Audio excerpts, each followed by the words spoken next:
Hey everybody, I'm joined by Rafi, and we have a really exciting video. We're going to talk My Little Pony. I've made fun of this game, but after talking with Rafi, there's been some really interesting stuff happening. So we're going to talk sort of the rarest stuff. We're going to talk why these cards have 10x in value, hint China, and just sort of take a look at this game and a little bit like about it. So I'm excited to learn more. Rafi, thanks so much for joining and showing off your My Little Pony collection. Absolutely. Oh, I've made fun of this game too. I still do. But it's been super fun to collect, and in the end ended up being a good investment. So what I was thinking I could do is I could just flip through my binder here without just giving an overview of like the game, not really explaining every card. But as we get towards the end of the binder, that's the most valuable stuff, and I can explain like where those cards come from and what they're worth and things like that. Yeah, that'd be great. Okay, cool. So what I decided to collect is basically one of every ultra rare foil, also like super rare foils, what they call royal rares, and then the promos. And the royal rares and the promos are the most valuable. So I'll flip through as I talk about these. These are the earlier stats, still stuff that's not as valuable. And sorry that my phone camera like width just shows you my hairy knee over here. That's always going to be in the frame for some reason. You know now you have legs, so it's good. Yeah, exactly. Character development. So I got into this about a year ago because my kids were fans of My Little Pony, like the toys. We watched a few episodes of the show together. And I ended up getting just a random product from Hills Wholesale Gaming with another order. I was like, oh, I'll give these things to the kids. And then what got me into it was I pulled an ultra rare from the packs from an earlier set. Right. And I looked it up on Category 1 games, which I sell to and buy from all the time.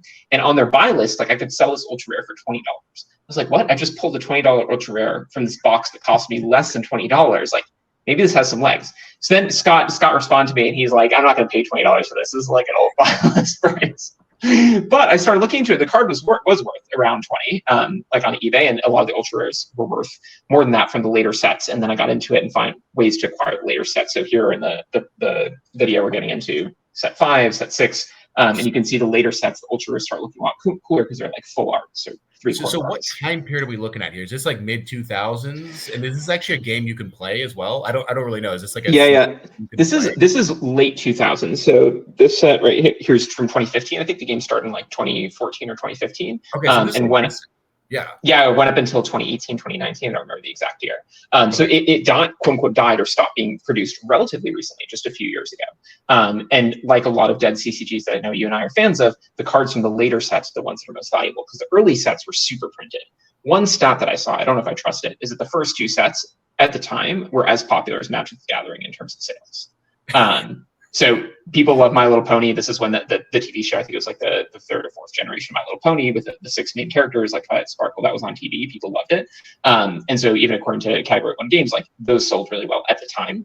And then when they started printing sets 3 and 4, people just totally lost interest. By the time we get to sets 9 and 10, nobody was interested anymore except for like the hardcore bronies, which they call the adult male fans of My Little Pony. I'm sorry, what is it called? The bronies? Brony, yeah, adult male fan of My Little Pony. So I love these cards. By the way, this is from set 7. They started making royal rares in set 5. Those are like the full art cards. So royal rares. That's a great terminology, by the way. I love that. Yeah, there's 10 royal rares total. Like every set has like 10 to 15 ultra rares, and the later sets have 1 or 2 or 3 royal rares each. So this is where we start with set 8. And sets 8, 9, and 10 are just incredibly hard to find. These took me a while to collect.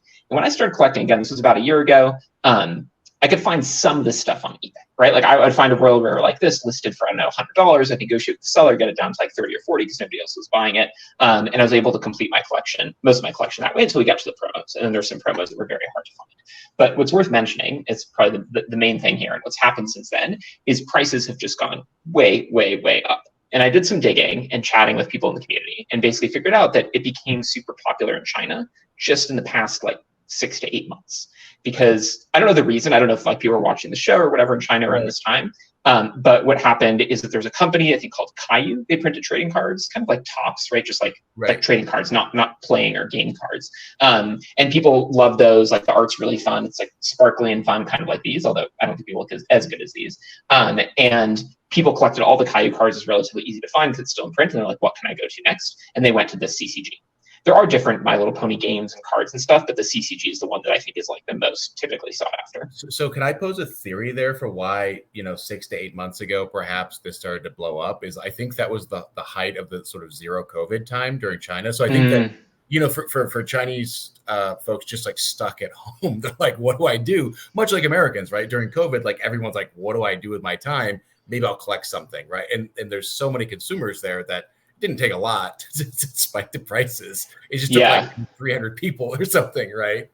That's the like bearish on My Little Pony view. I guess the bullish view is they wanted to be collecting My Little Pony for so long. They finally had the time to engage with the hobby.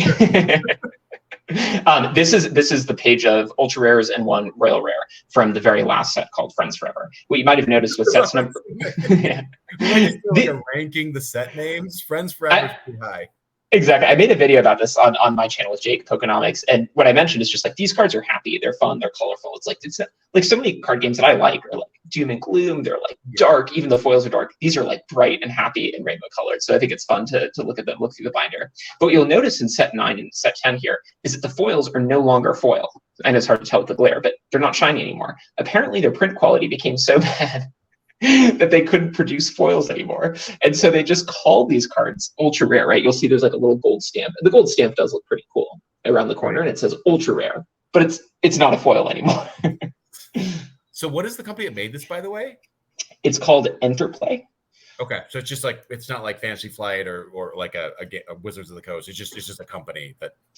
No, and they were typically known for creating. They also created the like My Little Pony trading cards, not the collectible card game, which is this. And they also did the trading cards for Neopets, which might be slightly more well known. You and I are definitely gonna make another video about Neopets sometime. Sure, soon. I'm down. So they make these like fun packs, right? They make packs where you get like a trading card and a tattoo and like a little figurine and stuff like that. But this is, I think, the first CCG like playable game they ever created.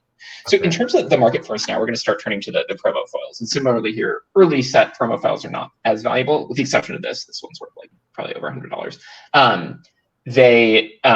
The game was apparently pretty popular. People like to play it, and there's a dedicated community of people who still play the game. And like with some of the other dead CCGs you and I collect, there's a community that creates like new print and play sets that are compatible with the old sets, and they're actually constantly refreshing what you might call, but I don't think they call it the standard format, rotating out old sets, putting in new sets that they're creating. So the new sets are print and play, but the old sets, at least according to rules they still have at these tournaments, like you do need to have the original cards if you want to use those.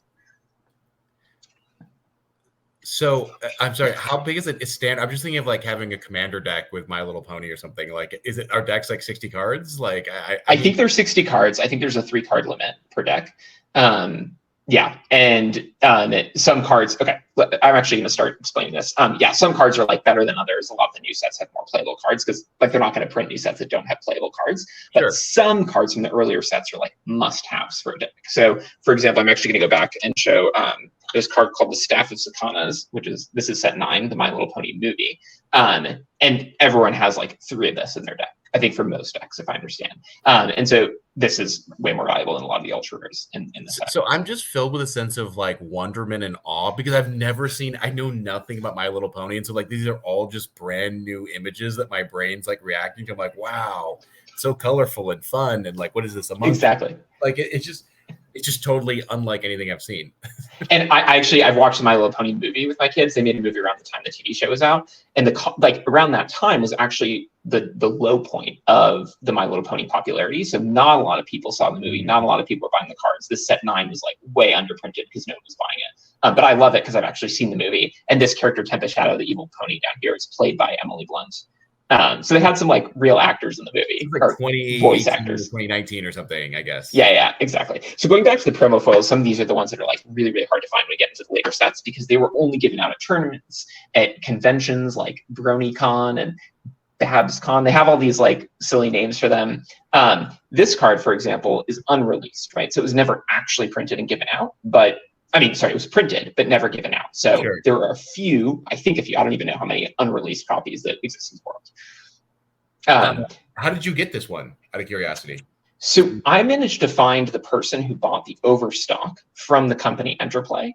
And it's actually not clear if his company, like Enterplay became his company, or if he just bought all their cards. I'm not sure if they're the same person or not. It's a mystery, right? And I've bought from him many times, I've been in touch with him many times, but like he keeps his cards close to his chest, literally. Like I don't know anything about him, where his cards come from, but like he has stuff like this that I bought directly from him at pretty high prices. But at the time, I was like, am I crazy to be spending this much on a My Little Pony card? Like I kind of am, but now it's like, oh my gosh, I'm a literal genius.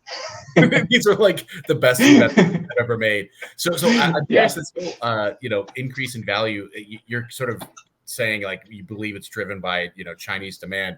Why do you think that? Like, is that just sort of like the rumor mill, or is it like, I don't even know if China eBay Oh, exists? no, we're certain about that, right? It's like most of the sales of recent cards are being bought in China. I mean, it did certainly trigger some more popularity in the US, but this is one of those things where it's like I was tracking eBay every single day for any new My Little Pony card that was being listed.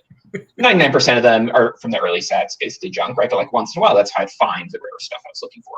But now the stuff sells so much quicker. It's being listed at and selling for way higher prices. And every time I sell stuff, because I have lots of spares and stuff that I collected, just like a trade binder for extras, it's been selling them off. Almost always the buyers from China. Huh. And I guess with eBay, you can just do international. I guess, yeah, you can just ship it to China. Yeah, international shipping. So here, this page, this one, I think there's only 4 copies of this in the world. It was given out at a tournament in the UK that I think like basically nobody went to. Because again, at the time, like the popularity was really dipping. So this is the promo page here. Yep, and then promo foils from this set. Like I originally got these. I don't even remember for how much. It's going to be embarrassingly low for people who collect this game. These are the promo foils starting here from set number 8, and we'll do some on the next page as well. I got some of these for like less than $10 at the time, and now I sell them. I have a few extras, and I sell them consistently for like over 100, 150, some of them are 200. So more than 10x for some of them. Now here we get to some of the rarest cards in the game. These 2, and then this one over here. These 3 cards. Sakuras. The Staff of Sakuras, that's the one that's the playable card. So this is a promo version of it. It was given out at this tournament, the Continental US tournament. And then these 2, I actually don't even know where they're giving out some random conventions. And all the promo foils are like reprints of other cards, just with different art sometimes. And they say PF for promo foil in the bottom. And of course, the later sets, they still say PF for promo foil, even though they're no longer actually foil. So these 3 cards are the last ones I got, along with one that I showed briefly earlier. And so when I bought them, even before the whole China popularity thing was spiking, I was paying, like $200-300 or more for each of these. And they were the last cards I got. I was super excited. I took a picture of this page, which is the promos from the last sets, and shared it in the My Little Pony CCG Discord. It was like, I've accomplished something. Like I've completed my collection, all the promo foils. People were really excited for me. And then a matter of months later, these cards just went up way up in value, and who knows how much they're worth now. So I guess those are the 2 most valuable. They're like 2, 3, which is still a lot of money, but it's not like like Magic, like tens of thousands. But now you're saying that. Well, I first bought this I bought 2 of these over time. One of them for $100, one of them for $300. I recently sold my spare copy for close to $1,500. Oh my God. Yeah. And even then, I was like, this is how stupid I am. I was like a little bit reluctant to part with it. Right? It was like selling all this stuff is going to more than make up for the amount of money I spent to build up my collection, which is essentially complete. But it's like, but like it might still keep going up, right? Like, what if even more people in China like the game? And like, who knows how few of these cards there are actually in existence, I mean, it's like all these games, right? Like I'm pretty like Lord of the Rings TCG. I'm pretty sure there's just a warehouse that has like sets 15 through 18 like sealed in it. Like like all these things that people covet that they think is very rare. It's like there could just be like a warehouse or a storage unit of a CCG store that went out of business during COVID. Yeah, like has everything, right? But yeah, exactly. You never know. I'm showing this one too, Queen Chrysalis.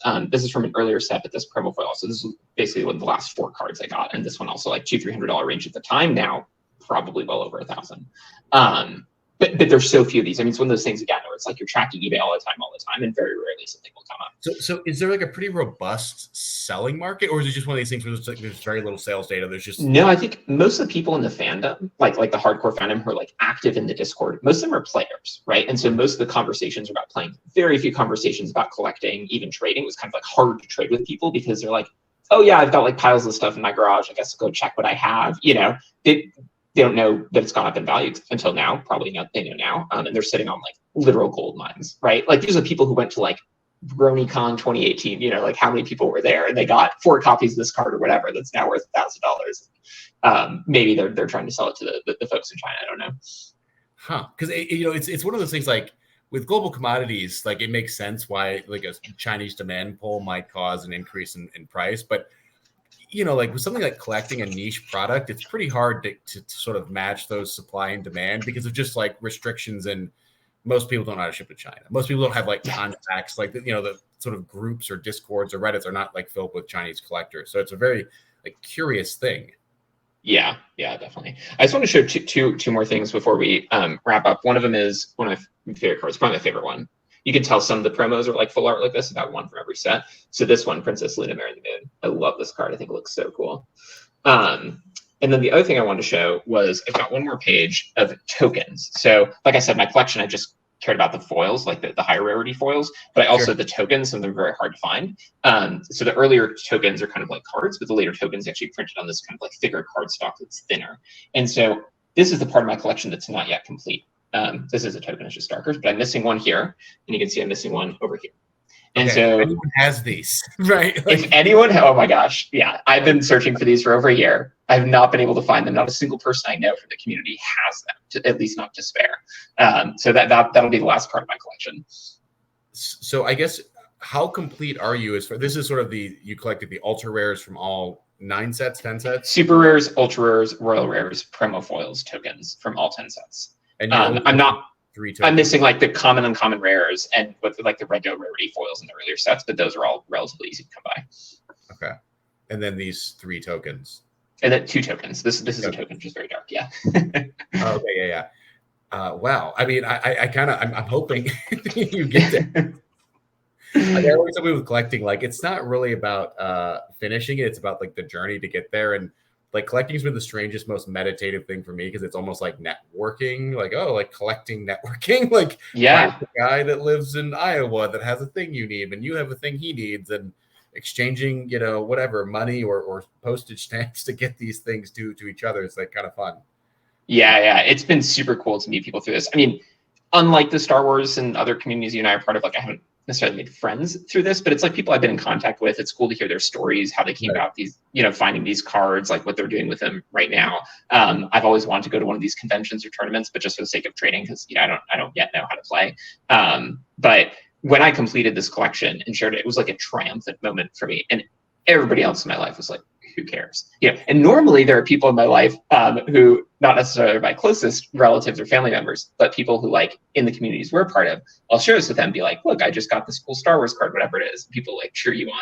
For My Little Pony, I think I shared it with our little, like Facebook Messenger group, but like nobody cared.